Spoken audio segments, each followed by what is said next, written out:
નમસ્કાર ખેડૂત મિત્રો, સ્વાગત છે આ બધા મિત્રોનો અમારી યુટ્યુબ ચેનલમાં. હું છું આપનો મિત્ર ભાવિ વઘાસિયા. તો મિત્રો, ખાસ કરીને આ વિડીયોના માધ્યમથી આપણે વાત કરવાની છે હાલની સિસ્ટમની સ્થિતિ શું છે અને આગામી દિવસોમાં વરસાદની પરિસ્થિતિ હવે કેવી દેખાઈ રહી છે તે વિશેની વાત આ વિડીયોમાં કરીશું. તેમજ ખેડૂત મિત્રો માટે થોડા રાહતના સમાચાર વિશેની પણ વાત કરીશું. તો સંપૂર્ણ માહિતી છેલ્લે સુધી જોવા વિનંતી.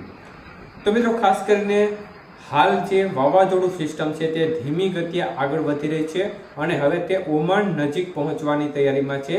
તો ધારણા કરતા અરબી સમુદ્રની સિસ્ટમને પારખવી છે તે ખૂબ જ મુશ્કેલ ભરી હોય છે. મોડેલો છે તે પણ સચોટ આંકલન કરી શકતા નથી. ત્યારે અત્યારે પણ જોઈએ કે સિસ્ટમ ખાસ કરીને ઓમાન પહોંચતા પહેલા જ ટર્ન મારે તે પ્રકારની શક્યતાઓ દેખાતી હતી, પરંતુ સિસ્ટમ અત્યારે ઓમાનની નજીક પહોંચવા આવી છે. થોડી દૂર છે ચોક્કસપણે, પરંતુ ઓમાન નજીક પહોંચી અને ટર્ન લે તેવી સંભાવના દેખાય છે. પહેલા સ્થિતિ એવી હતી કે ઓમાનથી થોડી દૂર રહી અને ટર્ન મારે અને ફરીથી ગુજરાતથી થોડી દૂર રહે અને નબળી પડી જાય. તો અત્યારની સ્થિતિ પ્રમાણે સિસ્ટમ વાવાઝોડાની કેટેગરીમાં છે. વાવાઝોડું અત્યંત મજબૂત કેટેગરીમાં જોવા મળી રહ્યું છે અને હવે સિસ્ટમ છે તે ટર્ન મારશે એટલે ઝડપથી નબળી પડવાની શરૂઆત થશે. ડિપ્રેશન બનશે, ત્યારબાદ લો પ્રેશર સુધી પણ નબળી પડી જશે. એટલે સિસ્ટમ હવે ઝડપથી નબળી પડવાની શક્યતાઓ દેખાય છે. અત્યારે સ્થિતિ મુજબ જોવા જઈએ તો હજી પણ મોડેલો છે તે બતાવે તે પ્રકારનું ના પણ થાય, કારણ કે સિસ્ટમ ઓમાન નજીક જઈ રહી છે. તો એવી પણ સંભાવનાઓને આપણે નકારી ના શકાય કે સિસ્ટમ ઓમાનમાં પણ વહી જાય અથવા તો ફરીથી ટર્ન મારે. એટલે આ બે શક્યતાઓ અત્યારે નજરે પડી રહી છે. પરંતુ ખાસ કરીને વરસાદની ગતિવિધિ બાબતે થોડા રાહતના સમાચાર ખેડૂત મિત્રો માટે છે કે જે તીવ્રતા પહેલા વરસાદની દેખાડતા હતા તેના કરતાં અત્યારે નોંધપાત્ર રીતે વરસાદની તીવ્રતામાં ઘટાડો થવાની સંભાવના દેખાય છે.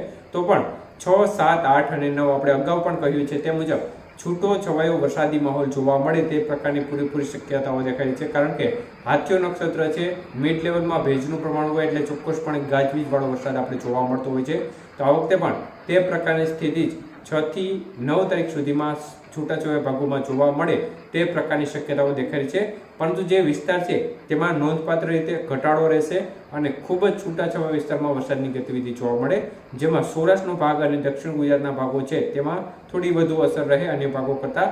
પરંતુ જે વરસાદની તીવ્રતા પહેલા બતાવતા હતા તેના કરતાં અત્યારે 50% ઘટાડો દેખાડી રહ્યા છે અને આપણે આશા રાખીએ કે વરસાદની ગતિવિધિ આ અત્યારે બતાવી રહ્યા છે તેમાં પણ હજી ઘટાડો થાય અથવા તો સિસ્ટમ ગુજરાત નજીક પહોંચે તે પહેલા જ વિખેરાઈ જાય, મતલબ કે ખૂબ જ નબળી ઝડપથી પડી જાય તેવી આશા આપણે રાખીએ, જેથી કરીને આપણા ખેડૂત મિત્રોને નુકસાન ભોગવવાનો વારો ના આવે. કારણ કે ઘણા બધા ખેડૂત મિત્રો છે તેમણે પોતાના ખેતી કાર્યો ચાલુ કરી દીધા છે.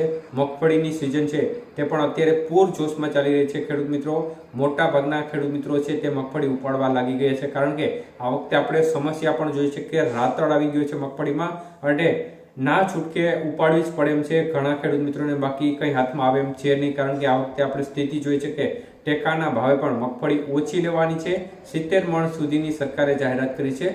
તો આટલી મગફળી ચોક્કસપણે ખેડૂત મિત્રોને ટેકામાં જાય ત્યારે અન્ય જે મગફળી વધે તે પણ મફતના ભાવે વેચવાનો વારો ના આવે તેવી સ્થિતિ ના બને એ માટે ખેડૂત મિત્રો છે તે અત્યારે પૂરતી તકેદારી રાખી રહ્યા છે અને ઝડપથી જે રાતળની સમસ્યા અત્યારે મગફળીના પાકોમાં વ્યાપક પ્રમાણમાં જોવા મળી રહી છે, તો આનાથી પણ મોટું નુકસાન થવાની શક્યતાઓ દેખાઈ રહી છે. જેને પરિણામે ઉતારામાં ઘટાડો ના આવે તે કારણે ખેડૂત મિત્રો ઝડપથી મગફળીનું ઉપાડવાનું કાર્ય છે તે પૂરજોશમાં ચાલુ કરી દીધું છે. ત્યારે આ વરસાદનો ખતરો હજી થોડો દેખાઈ રહ્યો છે.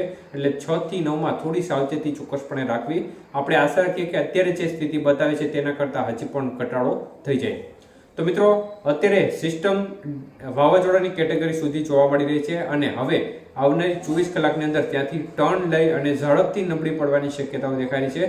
સૂકા પવનો સિસ્ટમને ફરતી કોરથી ઘેરી રહ્યા છે એટલે એ સિસ્ટમને આગળ વધવામાં પણ અવરોધ બને છે અને સિસ્ટમને ફરીથી ટર્ન મારશે તો પણ મજબૂત થવાની સંભાવના દેખાતી નથી, કારણ કે ઝડપથી નબળી પડવાની શક્યતાઓ વધુ દેખાઈ રહી છે. કારણ કે સૂકા પવનો છે તે હાવી થઈ જશે.